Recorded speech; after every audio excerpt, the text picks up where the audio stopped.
तर कॉम्रेड पानसरे यांनी जे पुस्तक लिहिलं शिवाजी कोण होता, त्यामध्ये त्यांनी एकदा शिवाजी कोण होता असं बोललं, हे तर समजा एक वेगळा विषय झाला.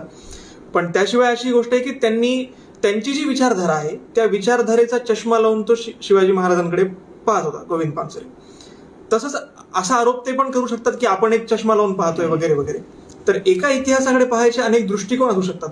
मग त्यापैकी आपण कोणता दृष्टिकोन स्वीकारला पाहिजे, एक अराजकीय व्यक्ती म्हणून आपण कोणता दृष्टिकोन स्वीकारला पाहिजे?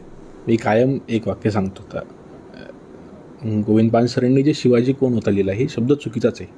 छत्रपती शिवरायांचा एकही उल्लेख करणं आपल्याला बाप जन्मात शक्य नाही आणि आपण करू पण नाही.